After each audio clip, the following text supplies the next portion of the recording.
I don't know whether you ladies are seeing this too, but I am seeing right now this epidemic of burnt out women who, on the road to success, sacrificed other parts of their life or even themselves, and now they're paying the price for it. And I want to talk today about 4 key mistakes that I see ambitious women making on this road to more burnout and sacrifice and less success, joy, pleasure, well-being, happiness in their life.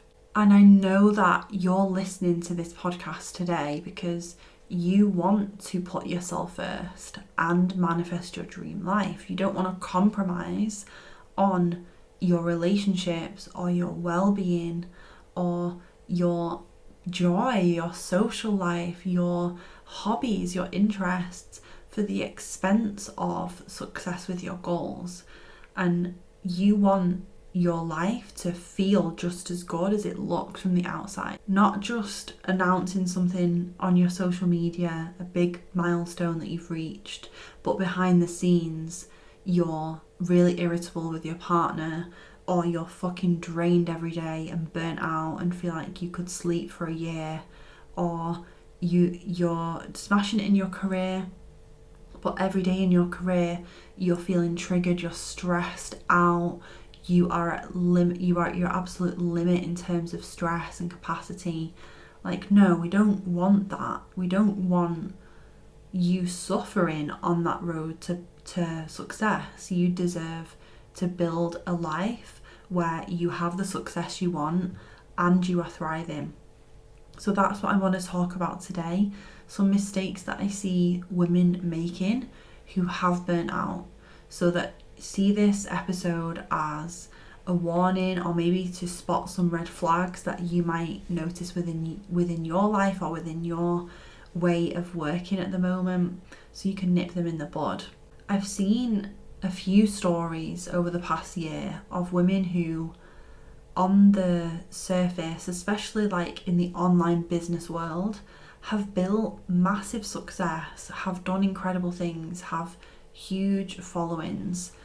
And this doesn't just apply to online business, I'll talk about corporate in a second, but there have been many women who have publicly announced or like updated people that they are taking time off, or they're stripping things back, or they're doing less, or they're going on this healing journey because they burnt out, because they did too much, because they built this career for themselves that wasn't sustainable, that was pushing them to their absolute limit, and their health and their mental well-being, their relationships, their life was suffering as a result.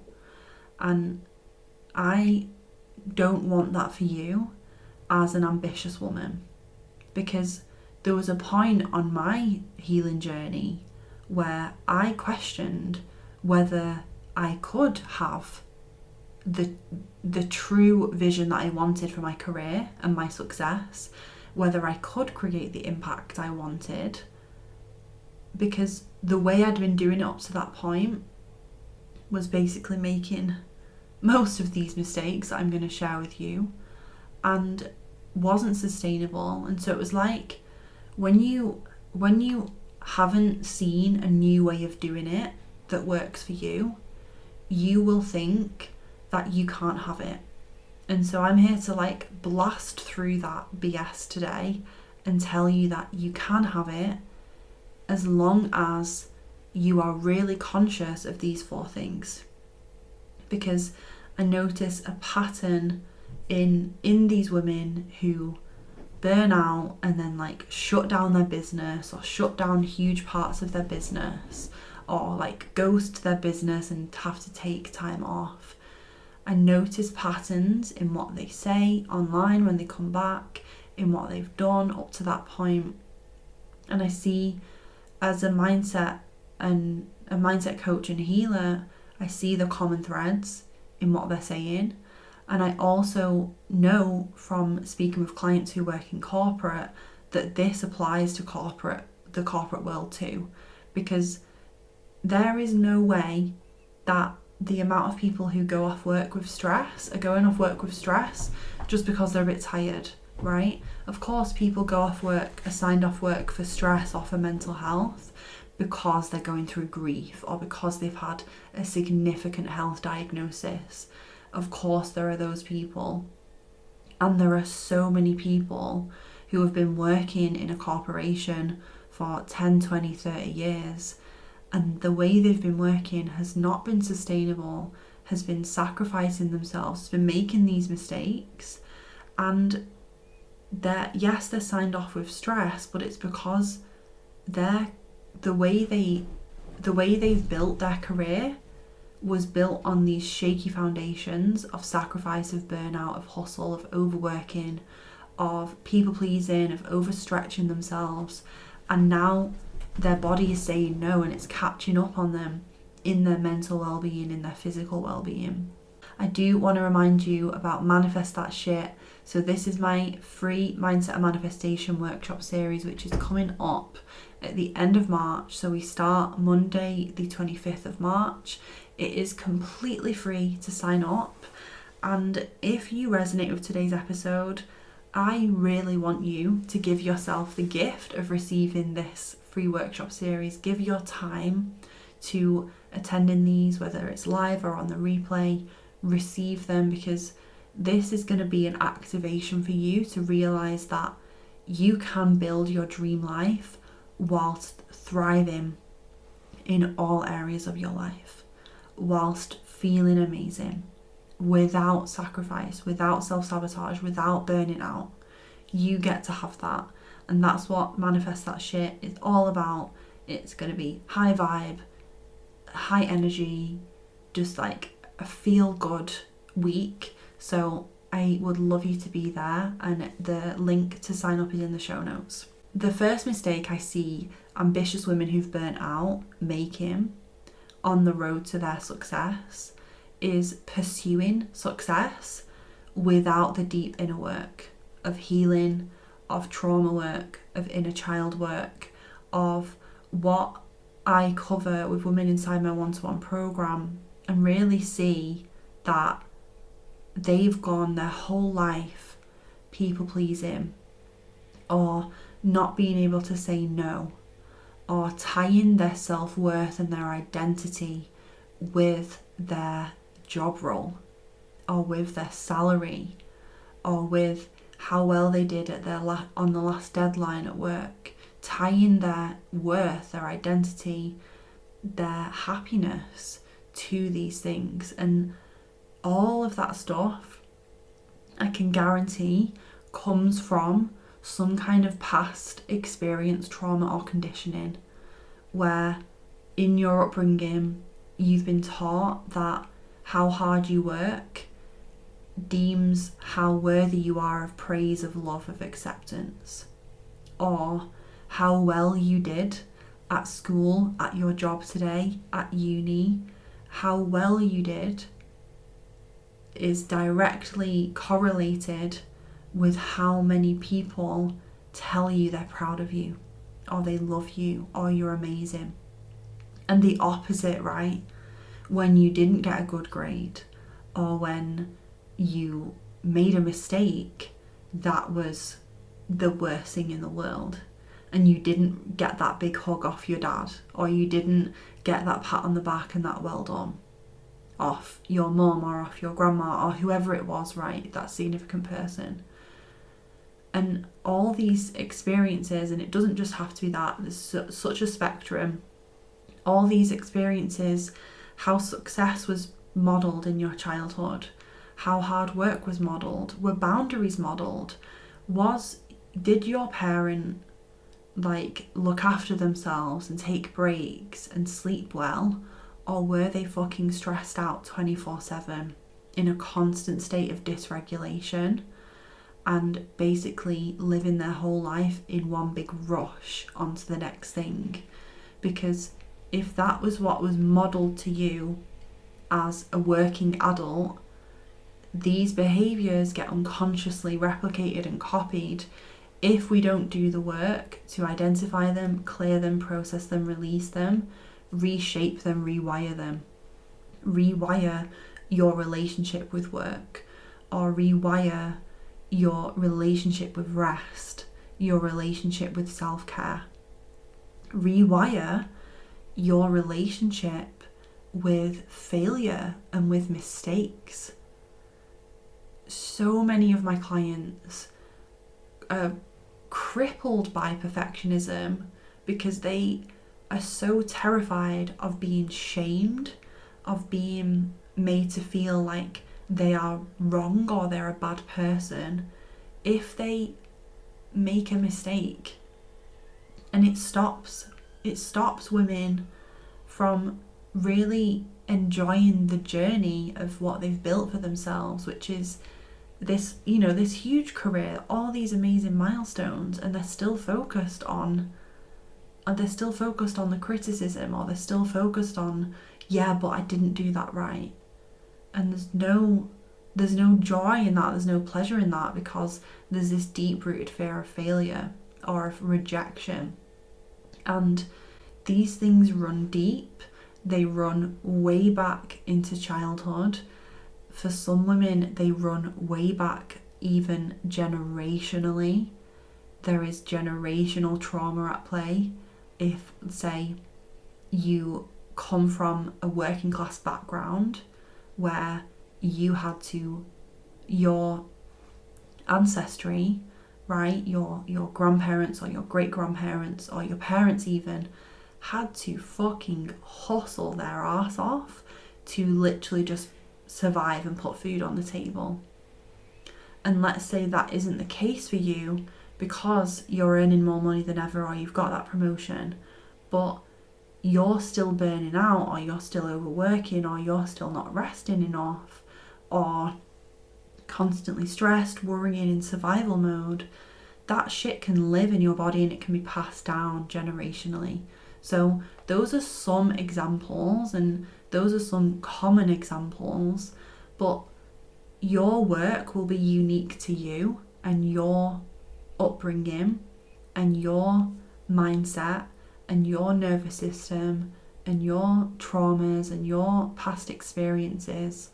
And so that's why it's so important to have support with healing, being aware, healing and processing that shit, because you do not need to be holding on to that. Let's just use that example of identity, self-worth and work. If you tie your identity to your work, where is that going to get you in the long term? Of course you're going to burn out, or of course you're going to head into this like spiral if something goes wrong in your career, because you have tied yourself into that one part of your life. And so doing this work, so much of the things that in modern day ambitious women struggle with, burnout, overworking, no boundaries, or putting boundaries in but not upholding them, being really shaky with them, saying yes to too many things, putting tons on their plate, putting tons of pressure on themselves to be perfect, to do better and better and better and more and more and more every time, procrastination, and like going in these all or nothing cycles where they're on it one week and then they feel like they literally can't get off the couch the next week.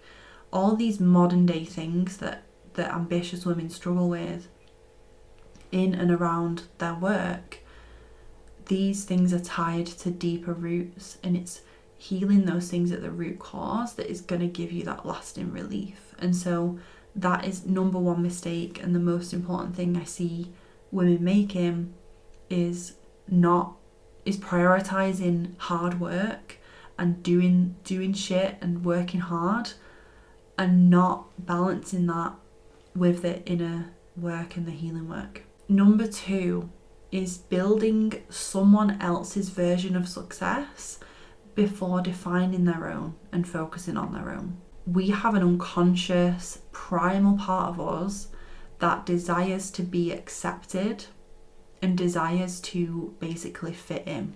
if you were different and you were went against the crowd, went against your community because you were doing something different or you believed something different, you would be rejected. You would not be accepted and included in that community.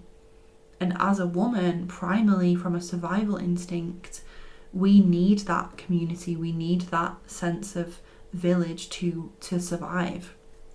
On that primal level, like, we need to gather resources and to maintain that brood, if you will, that community of people who we share resources with, who can protect us, who can look out for us just as we look out for them.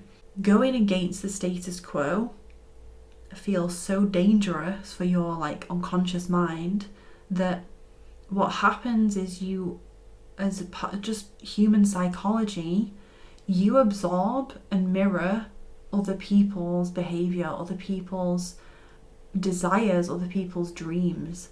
And that means that in your industry, whether you work corporate, whether you have your own business, whatever you do, you will, even though you consciously might want to do something different, or consciously you might think, oh, I don't want to do it like that, I want to do it in my way, I want to live my life in my way, you might unconsciously absorb that message that is what other people do, so that's what you must do as well. So this is where we get into dynamics where you're like, well, I thought I wanted this promotion, or I thought I wanted my boss's job, and so I got the promotion or I pushed for it, and I don't think I actually want it. In business, it might be, well, I thought that I had to promote my business or offer my business services or product in a certain way because that's what other people have done, but actually I don't really want to do that, or I don't really want to run my business in that way or work in that way.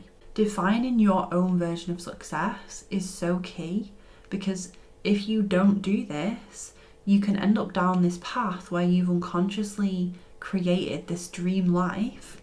And for those of you listening to the podcast, I'm using bunny quotes there around that dream life, because it's not actually your dream life. It's your boss's dream life. It's your parents' dream life. It's what your community would have wanted for you, or it's what culturally is pedestaled for you to be in that role or to earn that money or whatever it is.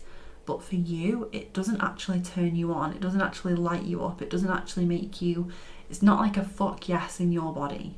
I used to think that because I didn't want to be on a plane 24/7 traveling the world with my laptop, that I wasn't an entrepreneur. Like I wasn't a coach. I wasn't like building this dream business of success and joy and happiness, because I didn't have that desire to be working in Bali on my business. And in my industry, your industry will have its own version of that. In my industry, that's what is deemed to be success, right? That's what everyone paints as the perfect image of success. That shit for me does not appeal. When I go away, I'm on holiday. Like I do not want to have my laptop out on the beach. It's going to get full of sand. It's going to overheat. I'm not going to enjoy it. When I'm on the beach, I want to be snapping a cute pic and then putting my phone away and putting my AirPods in and listening to an audiobook, or having a cocktail with my girlfriend if I've gone away with friends, or having a beautiful dinner and like some hot sex with Adam. Like I am not there to be laptop lifestyle, entrepreneurial babe. And don't get me wrong, if that's you, if you're a digital nomad and that's you, amazing. But that's not my version of success. So imagine if I pushed myself and hustled and overworked to build that version of success, knowing it wasn't true for me. I would burn out along that road. I would be like stressing, having a meltdown at the airport on that road. And it's the same for you if you're looking at what your parents would want for you, or what people in your industry do, or what your boss wants for you, and not tuning in first to what you want. The third mistake I see ambitious women making when they're burning out and working on unsustainable levels of success, of building success in a way that's not sustainable for them, is this disconnect from themselves. So a disconnect from their values, from their intuition, from that gut feeling, that inner guidance system. And it doesn't matter what industry you work in. You could be a lawyer, you could be a doctor, you could be in an industry that is very, you could say uses a lot of masculine energy and is very systemized and is very process driven. You could work in an industry like that. You still need to be connected to your intuition, to be connected to your gut feeling. And you know that because you know that when you are thriving in your career, when you have smashed that project, or you have done an amazing job, or you've got that amazing feedback, you know that you've done it through trusting yourself and trusting your gut along the way. This is also about, like, I feel, feminine leadership.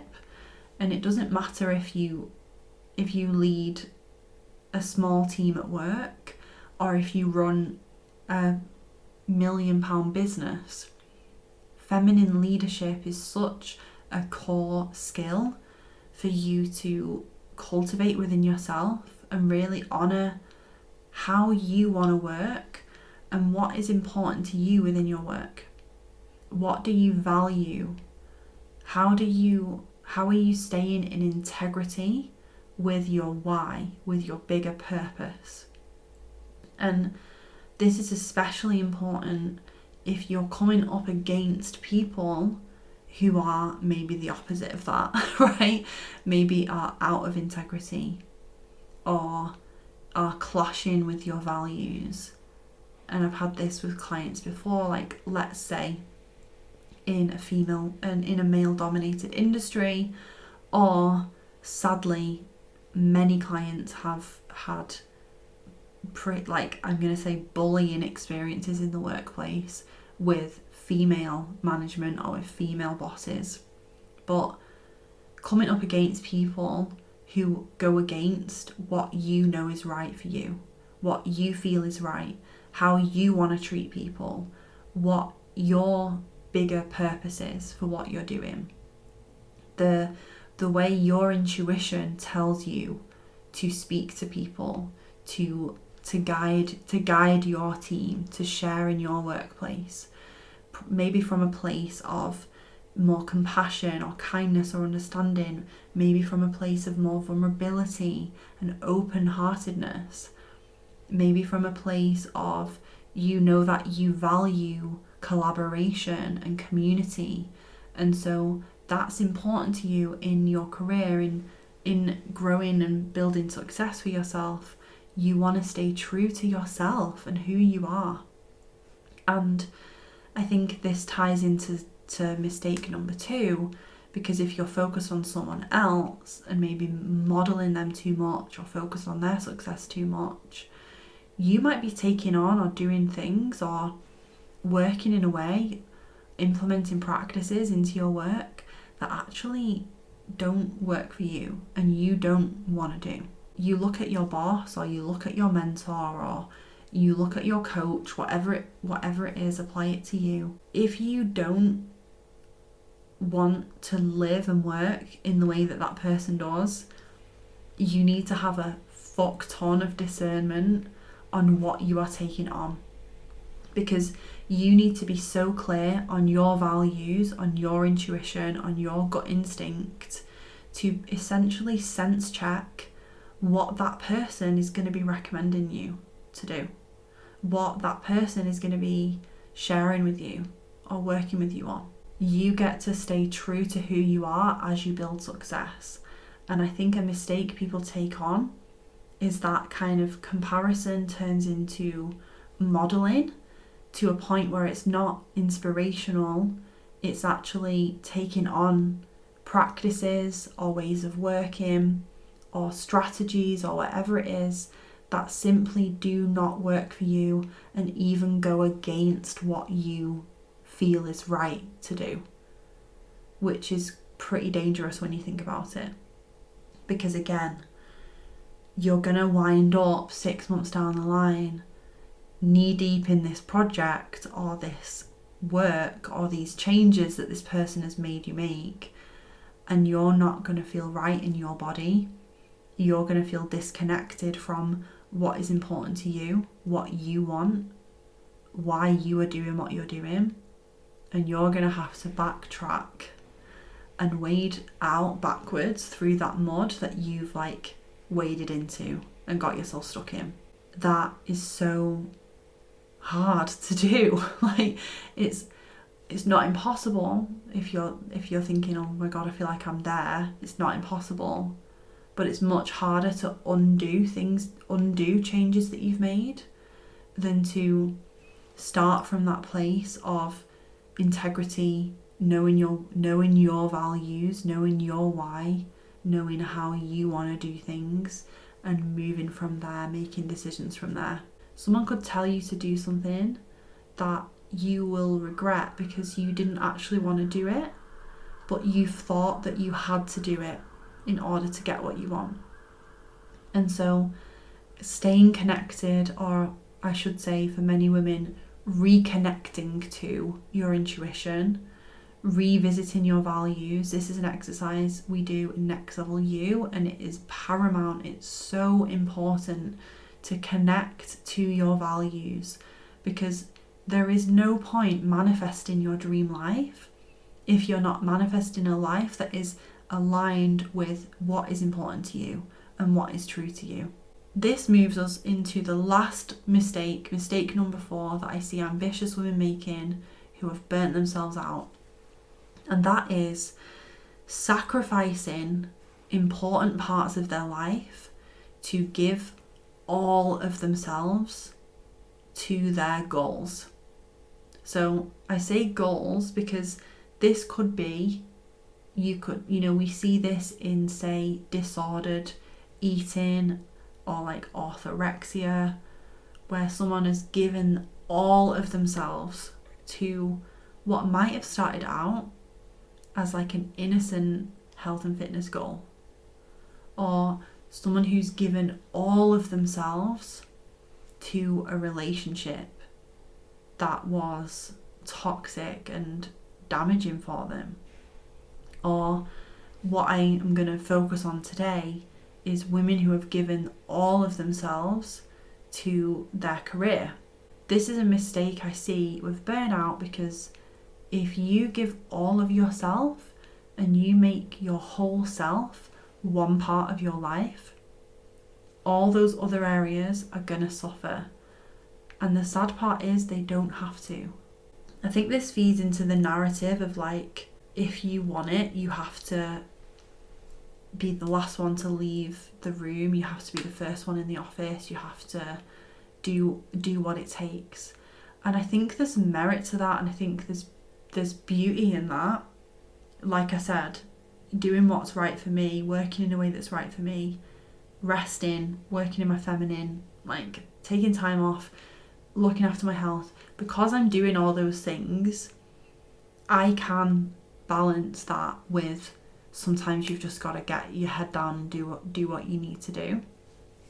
What I'm talking about here is someone who consistently, over years and years of their life, has given all of themselves to their career, has tied their entire worth and identity into their work, and now is seeing their health suffering, or their marriage suffering, or their social life suffering.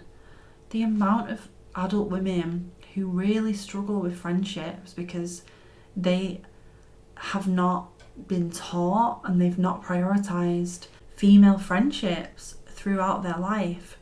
They've been taught to prioritize their career or they've been taught to prioritise their family, having kids, their partner. And those things are beautiful, but so many women end up feeling like their social life is suffering, or they feel disconnected from their friends, or they feel like they don't have any fun in their life because for years and years they threw all of themselves into their work or into their relationship. And there wasn't that balance, right? There wasn't that balance of, well, these are my priorities, and that's beautiful, and these other things are also really fucking important to me, and I don't want to compromise that. I don't want to lose them. I don't want them to suffer in this journey to building my dream career or building my dream life for my family. The amazing thing is that the less I prioritize my business, the more my business grows.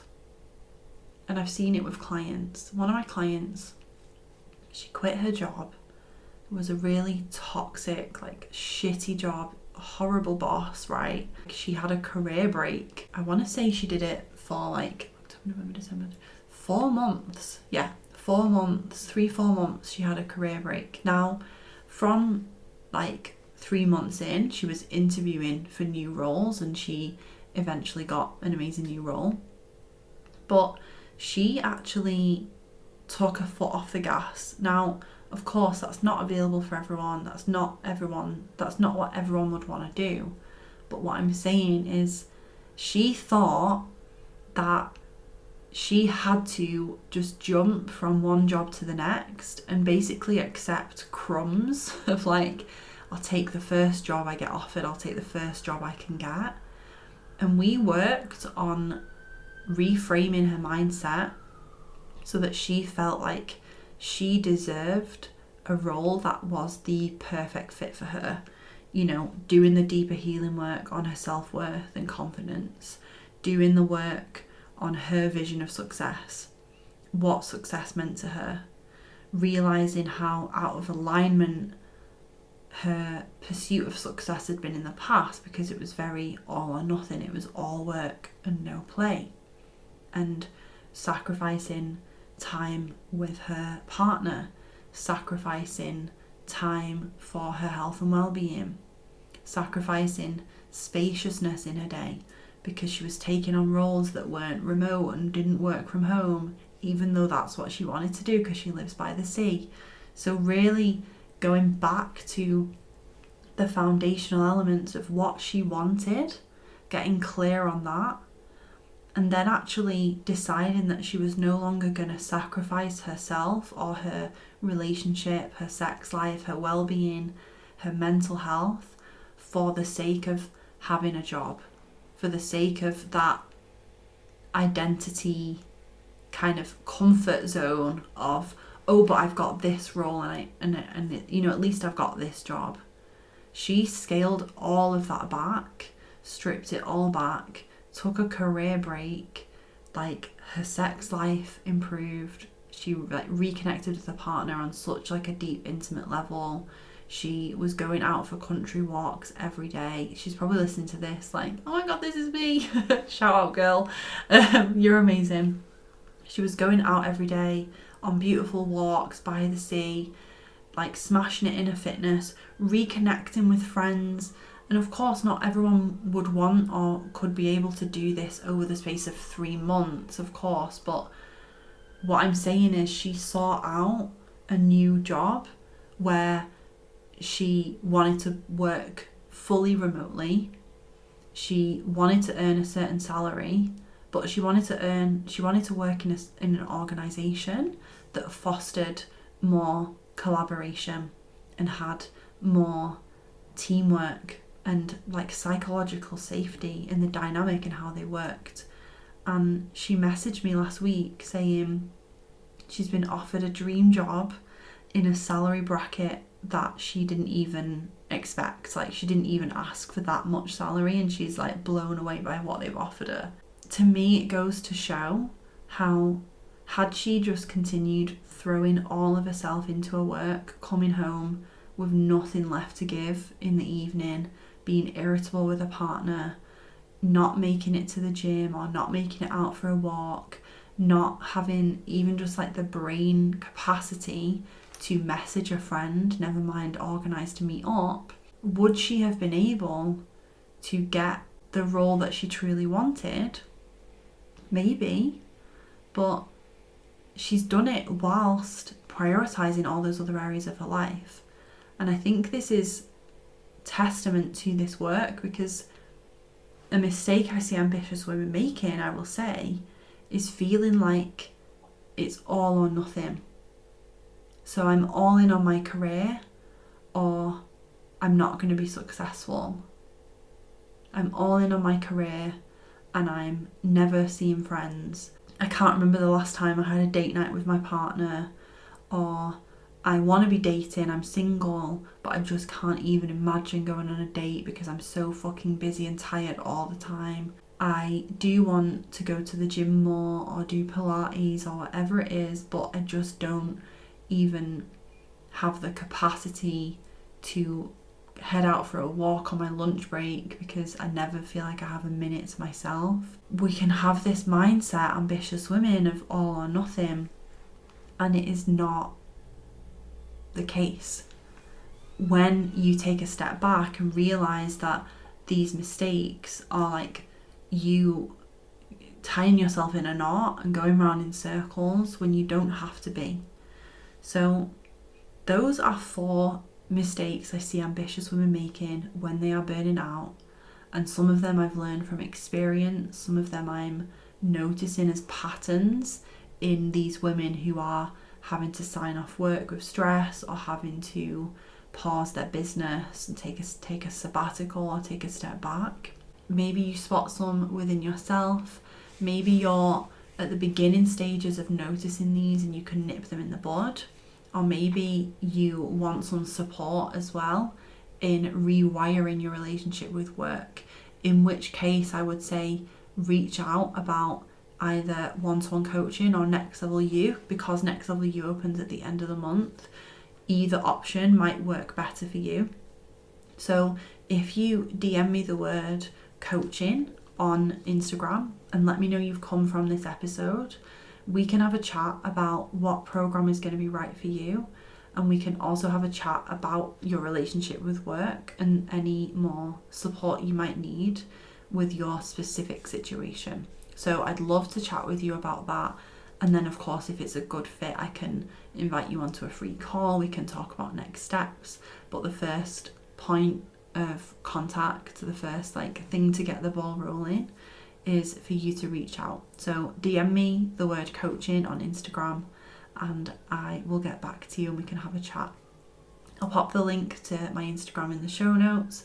I'll also pop the link and information on Next Level You, on one-to-one coaching, so you can go and have a nosy at those programs and see what's involved, see testimonials, all that good stuff. And make sure you're signed up for Manifest That Shit, my new free workshop series that's happening from the 25th of March. I am sending you tons of love. You have got this, and I'll speak to you soon.